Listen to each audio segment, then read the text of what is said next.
Texas blows out Oklahoma State 49-21 to win their last dance in the Big 12 Conference, and they did it in style. This game was never close. It was a dominant performance by Texas on both offense and defense from start to finish. Frankly, Oklahoma State is lucky to have only lost by 28 points, and we'll talk about maybe those reasons later in this video. But before we break down this game itself and its implications, let me say two things. First of all, be sure to leave a like and subscribe because we've just started this brand new college football channel and we would love your support. That is number one. Number two is I got to take a sip of water. And number 2.1 is that, man, this has to feel good if you're a Texas fan. Not just for the obvious reason, right? The obvious reason is this is their first Big 12 title since 2009. Which I know that sounds crazy to say. It has been 14 years since Texas last won the Big 12. I was 6 years old, and there were two key players in that Big 12 championship. On one side, a guy named Colt McCoy. On the other side, a guy named Adamakin Suh. That was the last time Texas won the Big 12. And really, I think it was 2018, I believe they made an appearance in the Big 12 title game, but really most of these years they haven't even come close to winning the Big 12. So obviously it's got to feel good to end the drought. But also number two, and this is the reason I think not enough people are talking about, if you're Texas, it has to feel so good in your final run in the Big 12 to go out on top and show everyone as a program who's been down the past decade that this is our conference. This has always been our conference. We are the kings. We are the alpha. We always have been, and send them out with a statement, right? Because let me say, as a childhood USC fan, right, I grew up going to all these USC games and stuff. I looked at this season for us and thought, it is imperative, and it means so much to me that we win the Pac-12 in its final year, because the Pac-10, you go back to the Pac-10, the Pac-8 even, would be nothing without USC, right? USC is the historic king of that conference. That conference belongs to us.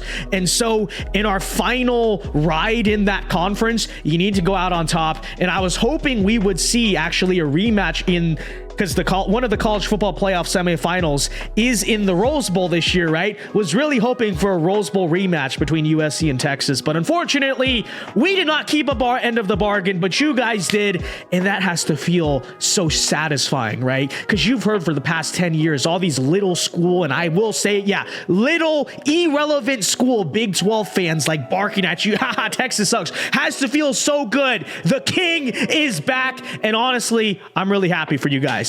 With that said, let's get into talking about this game itself.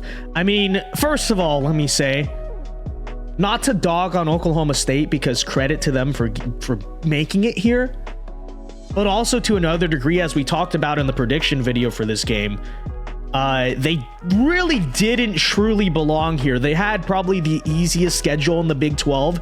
Yes, they did manage to upset Oklahoma in Bedlam, and so they on paper made it. Don't get me wrong, props to them. But everyone kind of collectively understood going into this game. And really, I could get into the details, but there's truly just a simple way to say it.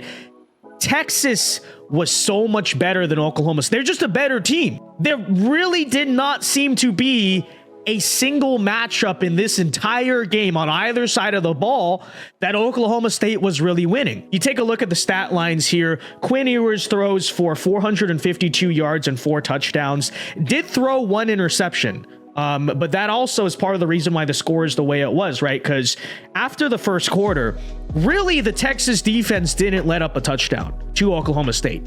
Dominant defensive performance there. So you had one, Quinn Ewers throws a touchdown, puts Oklahoma State already in the red zone. Okay, they score 1 there. Then they scored another one very late in garbage time. But really, if you're truly breaking down how this game went, neither of those things count. The score could have effectively been like 49-7. Talk about the Texas defense here in a second. But yeah, just a dominant performance on offense. And as you take a look here at Oklahoma State. I think big X factor in this game, Ollie Gordon, right? That is the star Oklahoma State running back. He was going to hopefully be the X factor that Oklahoma State needed. Run the ball, do a good job running the ball, and in doing so, maybe control time of possession. Because as you saw here today, Texas's offense is going to light you up. Okay, because not just because they're a pretty good offense, although I would argue they're not even necessarily as flashy as maybe people think they are if they don't watch Texas football, but Oklahoma State's defense clearly, as you could see, just could not keep up. So this was going to be a big thing, not just for scoring touchdowns for yourself, but also keeping your offense on the field and keeping Texas's offense off the field, right? And Ollie Gordon, 13 carries, 34 yards. He was basically a non-factor. Alan Bowman did throw for 250. But again, when you contrast that with they couldn't run the ball and you kind of look how he played at times, it's just, again, Texas was just the better team. And that's all there is to say about it, right? Now, one thing I do need to point out here is that, again, folks, if you have not seen Texas play and you just hear on paper, Steve Sarkisian is, great, legendary offensive coordinator, now head coach, is their head coach, and they're 12-0 or 12-1, I should say, then you'd probably assume the way they're doing it is the way he did it at Alabama, and even, back when he was head coach of USC to an extent, which is he must have these lightning fast receivers. And they got to be running like 15, 20-yard crossing routes the whole time. And Quinn Ewers is airing out deep balls and all that stuff. And don't get me wrong, they sometimes manage to do that. But I think you watch this Texas team. If anything, I'd argue that sort of like flashy downfield passing game has been a little bit underwhelming for Texas in this game and even all year long. And that's the thing I want to point out, which is, even though you hear, again, Steve Sarkisian in Texas, you assume it might be a flashy team. I would argue, if anything, this team is sort of lacking flash a little bit.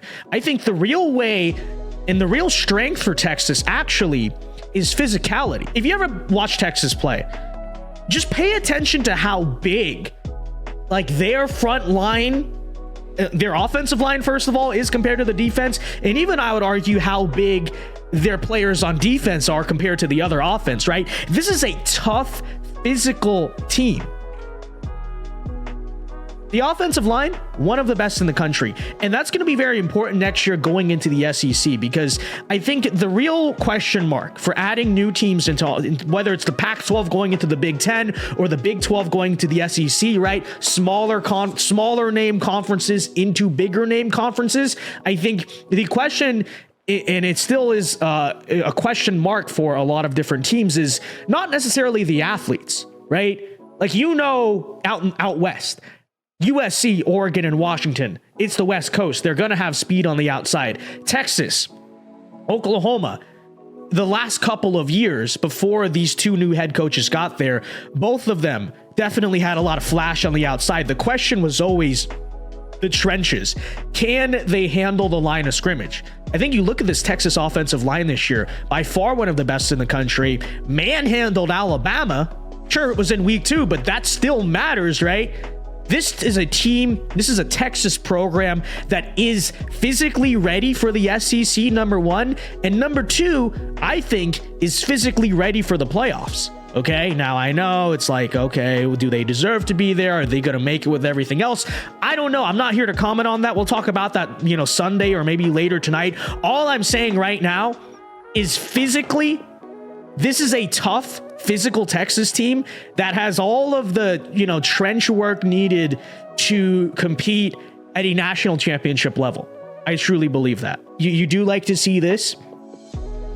Steve Sarkisian did say in that press conference that Xavier Worthy, he went down, I think, in the third quarter. It looked like a pretty bad injury. Turns out they took an x-ray of it and nothing is broken. So it's probably just a sprained ankle. They'll be back for the playoffs if they make it there, or the bowl game or whatever. So that's good to hear. But yeah, long story short, I know I'm kind of rambling at this point. This is a live instant reaction. This is a very good Texas team. Okay.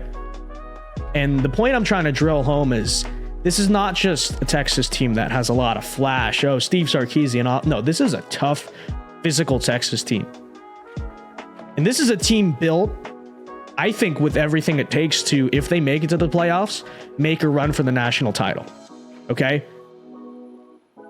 Ultimately, my two concerns for them in the playoffs are not going to be the things you usually suspect. Instead, it's going to be, number one, again, if it comes down to, say, like a game where they sort of lose control and they have to get into a straight out shootout, you know, maybe you'd want a little bit more of, like I said, an effective midfield to downfield passing game that's more consistent. So that way you can kind of just have it up your sleeve. That's number one. Number two, Steve Sarkisian and game management. You know, how many times have you seen Texas this year just...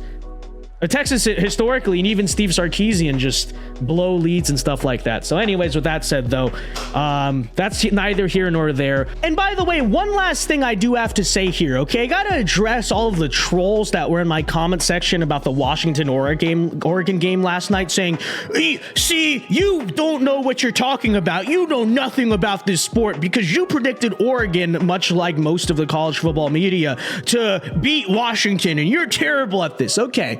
Well, then if you're going to attack and insult me for last night's prediction, how about some credit for this prediction? Not only did I say I thought Texas was going to cover and blow out Oklahoma State, and I did end up going with that prediction, even though I was a little bit kind of conflicted on that. I ended up going with it. So if you're gonna come at me for the bad, then you have to come at me for the good. I predicted this game pretty much straight on the money. And then secondly, I also said I thought the halftime score would be something like 31-14. I literally said the words 31-14. What was the halftime score? 35-14. Okay? So if you trolls are gonna, you don't know what you're talking about. Okay. Then how about some credit where it's due? Oh, they're not gonna do that, right? Because these people... Like, none of you who are coming at me, you don't actually run channels where you put your public predictions on the line, because anyone who, you know, would do that, there's no one who predicts these games 100% of the time correctly, okay? But it's like, oh, you got it wrong. Let's, you know, say nasty things about your family. Shut up, you idiots. Anyways, with that said, see you guys later. God bless. Congratulations to Texas. Peace.